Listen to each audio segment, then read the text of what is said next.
ما كان محمد أبا أحد من رجالكم ولكن رسول الله وخاتم النبيين وكان الله بكل شيء عليما. بارك الله لي ولكم في القرآن العظيم ونفعني وإياكم بالآيات وذكر الحكيم. أستغفر الله لي ولكم ولسائر المؤمنين واستغفروه إنه هو الغفور الرحيم. سبحانك لا علم لنا إلا ما علمتنا إنك أنت العليم الحكيم. رب اشرح لي صدري ويسر لي أمري واحلل عقدة من لساني يفقهوا قولي.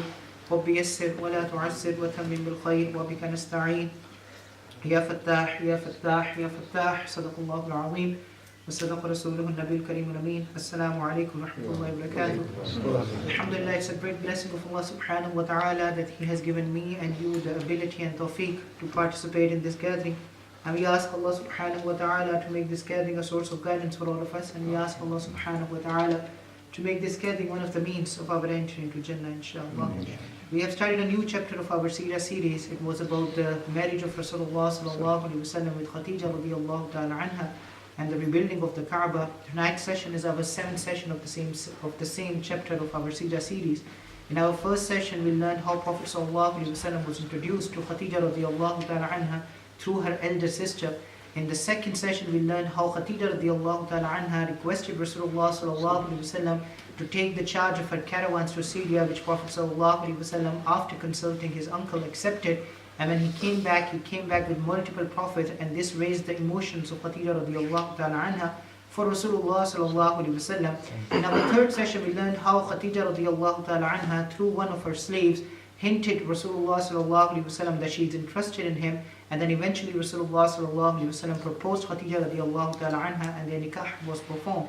In our fourth session, we tried to understand what was the real age, or what was the actual age of Khadija radiyallahu ta'ala anha at the time of her marriage. And we spoke about a little bit about women empowerment and how Islam empowered women, and what is the status of women in Islam. That's what we talk about in our fourth session. In our fifth session, we spoke about the love that Prophet sallallahu alaihi wasallam had for Khadija radiyallahu ta'ala anha and the blessings of Khadija radiyallahu ta'ala anha.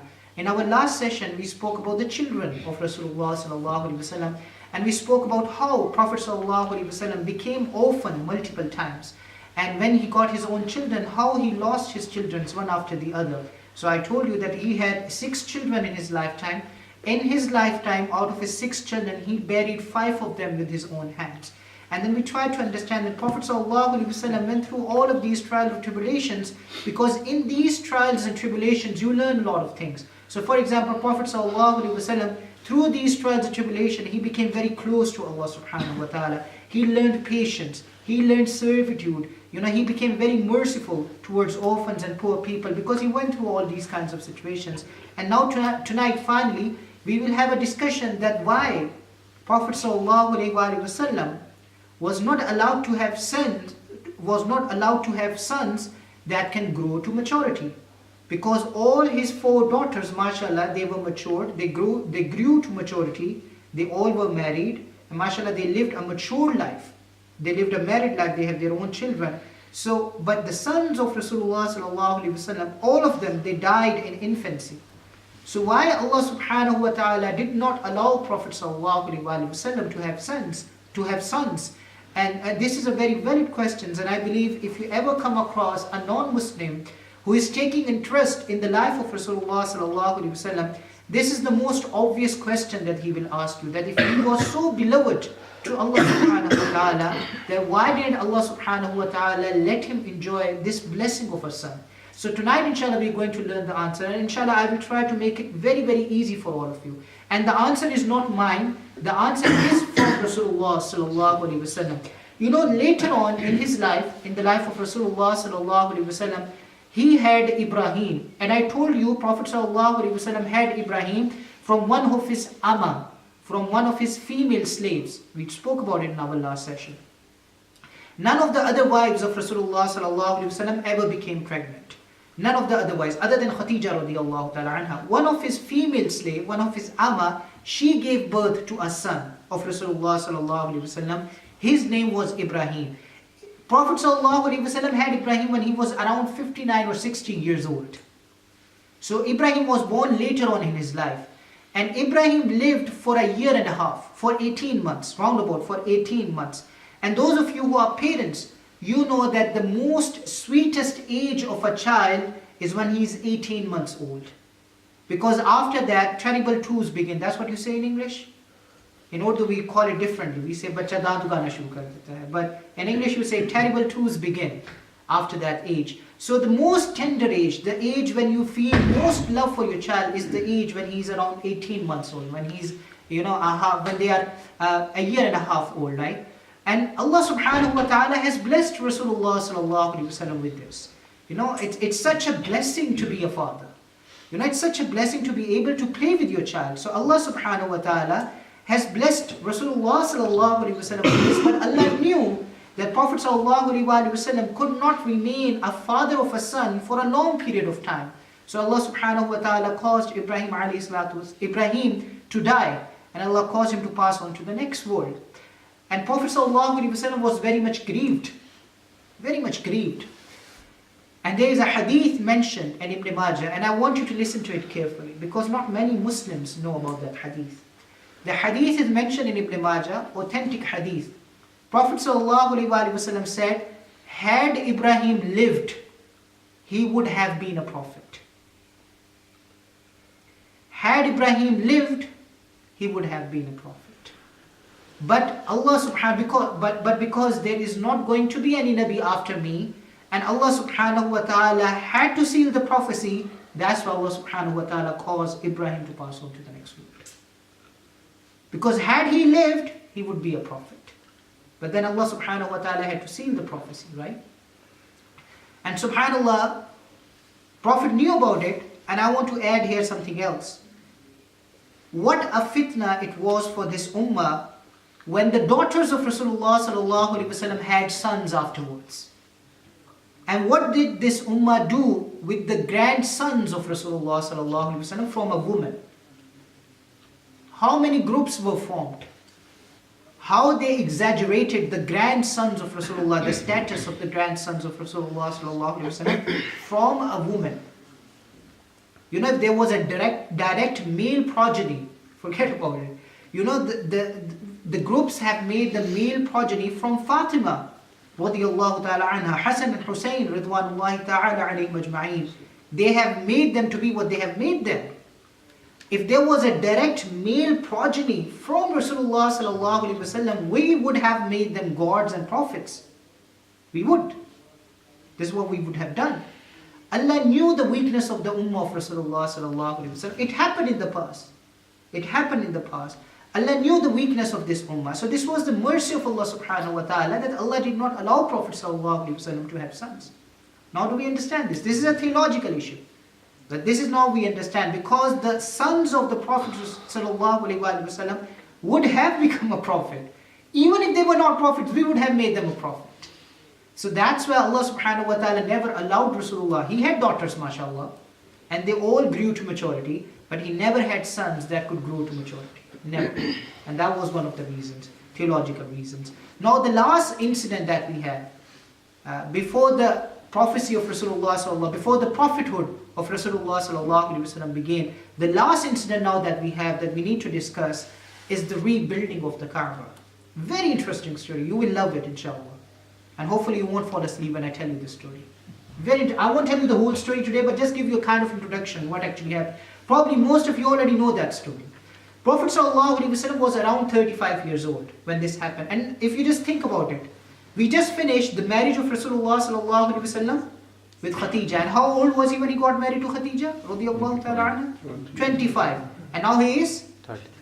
10 years he has been married to Khadija radiyallahu ta'ala anha, and we don't even have a single narration what happened in these 10 years. We don't know anything. And like I said, it's a big loss, but we put our trust in Allah subhanahu wa ta'ala.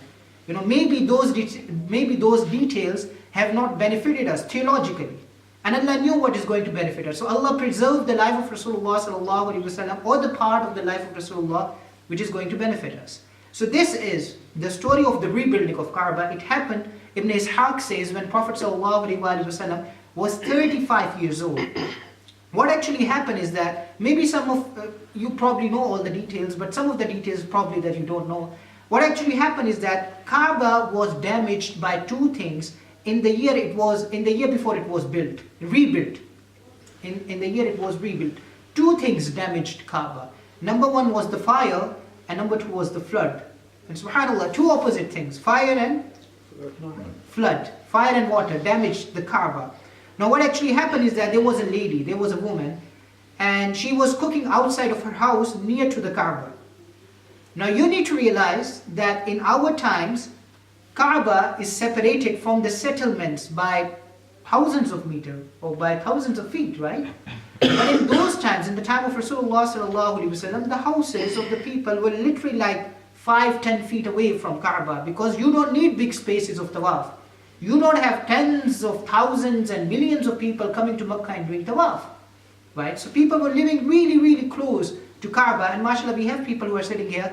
Maybe if you ask them, if any one of them, if Haji Amir, especially if you ask Haji Amir, if any one of them have performed Hajj in early 70s, my Nana Abu, my grandfather told me this when I was like 5-6 years old. He said to me that Safa and Marwa used to have houses very near to them. In early 70s I'm talking about.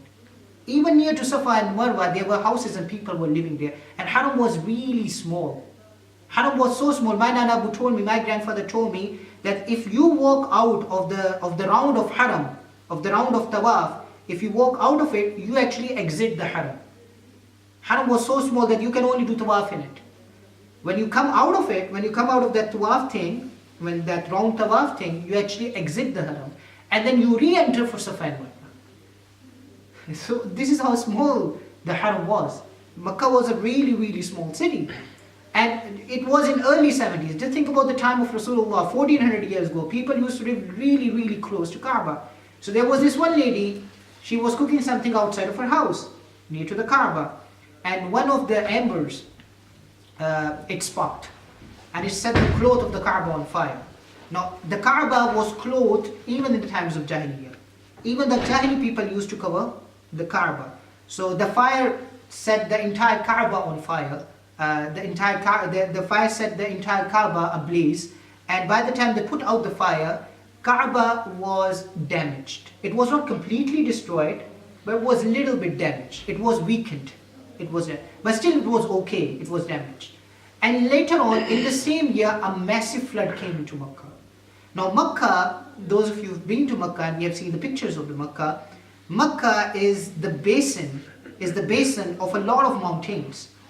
It's the basin of a lot of mountains. So after 10 years or so, there's always a massive flood in Makkah. One of my teachers, and subhanAllah, this teacher of mine is a Hifz teacher. He's not a teacher from where, he's not my university teacher, he's my Hifz teacher. And mashallah, he used to get 2,500 rupees every month as his wage. That's what his wage, 2,500 rupees, which is nothing. And subhanAllah, somehow, because he had such a shock and zeal and desire to go and perform Hajj, Allah took him to Hajj. He saved money, 2,500 rupees every month. Somehow he did his savings, Allah took him to Hajj. And he was really happy when he came back from Hajj. He used to tell us stories about Makkah and Tawaf and everything. So he said, when I went to perform Hajj, there was a huge flood. There was a massive flood. And he said, I witnessed it with my own eyes. He said, and he was a very heavy guy. My Qari Sahib, my Hifz teacher, he was a very heavy man. He said, I walked from Mina to Makkah because there was no bus.